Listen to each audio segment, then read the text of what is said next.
Have you ever tried to land at a Class Bravo airport? How about every Class Bravo airport? Well, that's what I'm trying to do. Stick around and I'll tell you all about it. Today I am landing in Memphis, and Memphis is a Class Bravo airport that I have not been to before. And so every time I'm near a Class Bravo, I try to make it a point to land there. I'm trying to land at all of the Class Bravo airports in the country. And I have made a really cool Google My Map to keep track of it. So check that out. It's in the link below, and I'll show you a picture of it right here.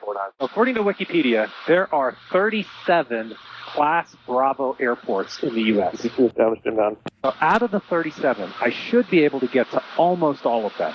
Unfortunately, a couple of them are military airports, and there is one in Washington, D.C. that they don't allow civilians, Part 91, to land in. And so other than those handful of exceptions, I'm going to plan to land in all of them. So today is Memphis, and that's coming up next. All right, so first thing we do, let's go get the ATIS. Memphis International Airport, ATIS information Victor, 1454 Zulu. Wind 170 at 8. Visibility 10. Few clouds at 2,400, 3,100 scattered, 5,500 scattered. Temperature 24, 2.17, altimeter 3011. Simultaneous visual approaches in use, runway 36. Okay, we have information, Victor. Normally, when I go into a Bravo airport, I'm usually on an IFR flight plan. But today, I'm just VFR flight following. And that means I need to ensure that I get cleared into the Bravo airspace. And I'm going to keep an eye on that and make sure I get that clearance. But I'm talking to Memphis Center now. Most likely they'll give me the clearance or hand me off to approach control, who will give me that clearance.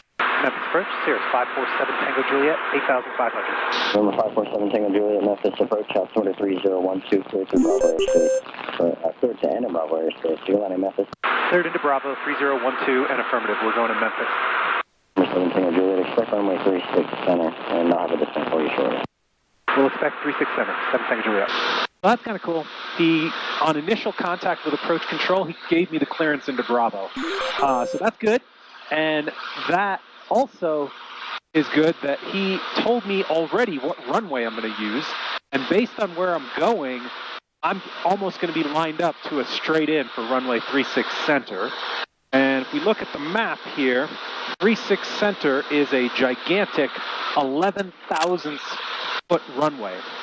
And while that seems crazy for them to assign the longest runway to me, the reason I think they did it is that the General Aviation FBO is at the end of that runway. So it'll make for the easiest landing, taxi after I land. So another interesting thing about this landing is we're landing on runway 36 center, which is a nice long runway, but unfortunately the wind is 170 at 8.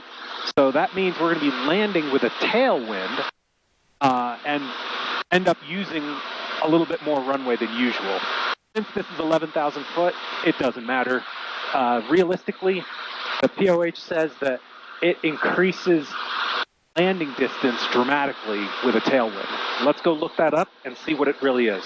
I try to remember some of the important things out of the POH, but things like landing distances is hard to remember. Memphis approach, 7 Tango Juliet, beginning VFR descent to 3,500. Number 7 Tango Juliet, roger. Okay, so let's check this out. We're beginning our descent. We're going to need to do a pretty aggressive descent. We're only 30 miles away, but I did that purposely because in Class Bravo, they tend to like you going faster because that's where all the big airplanes are. So I try to accommodate and keep my speed up over 150 knots the whole way. All right, so what we're going to do here is we're going to load up the visual approach for 36.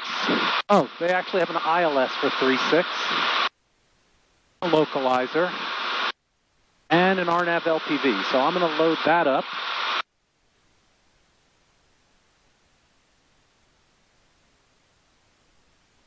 Not going to use minimums because we're VFR today, but I am going to load it up. And I'll just navigate to the final approach fix. Number 7 Tango Juliet, flighting 290. Heading 290, 7 Tango Juliet. Look at that. He gave me what I was doing in the first place. So he gave me a heading, which is pretty much taking me to the final approach fix.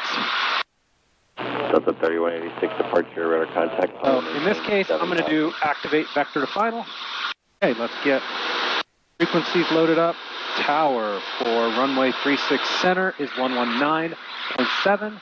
Another interesting thing about these busy Bravo airports, there are often multiple tower frequencies. So here there are 6 different tower frequencies. Sorry, 3 primary tower frequencies, depending on which runway you're going into. Departure contact maintain 7,000. And then 3 backup frequencies. Cirrus 7 Tango Juliet maintain VFR at or below 2,500. Out of below 2,500, 7 Tango Juliet. So I have the RNAV GPS approach loaded. Even though I'm not in the clouds and I am maintaining VFR, I'd still like to have some situational awareness and have the glide slope indication my PFD, so that's what we do.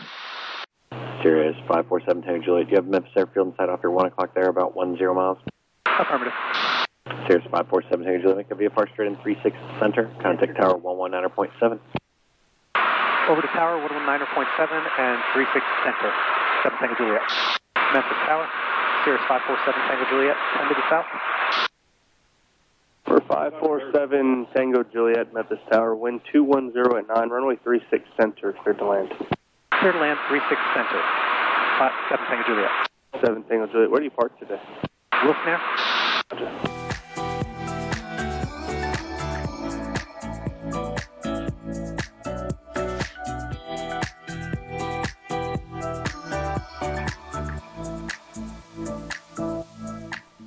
7 Tango Juliet, right at Papa, left on Sierra, ground point 9. Right on Papa, left on Sierra, over to ground point 9, 7 Tango Juliet. Memphis ground, Cirrus 547 Tango Juliet. At Papa, turning left on Sierra, going to Wilson Air. Cirrus 547 Tango Juliet, Memphis ground, text via Sierra Bravo Alpha to Wilson. Sierra Bravo Alpha to Wilson, 7 Tango Juliet. So Memphis is an interesting airport. The reason it's a Class Bravo, like all Bravos, because they're busy. But the reason this particular airport is busy is not because of commercial passenger traffic. It's because of FedEx traffic. And straight ahead, there are, must be the FedEx ramp. There's a whole bunch of FedEx jets up there. Oh, look, more FedEx planes. Ground, Delta 82. Delta 82, Memphis ground. Delta 82, is there any plans to turn the runway around? Delta 82, not at this time. Okay, you're sitting right about a 10 knot to 11 knot tailwind? Yeah, Delta 82, at this time there's no plan to flip the airfield. Okay, yeah, we're going to be limited to a 10 knot tailwind, so if we can't get that, we'll have to go opposite. So as you can see, these are the ones that I've already landed at. These are the ones that I'm really never going to be able to get to. And then here is what's left. So as you can see, I got a long way to go. So hopefully this has inspired you to create your own bucket list of places you want to go.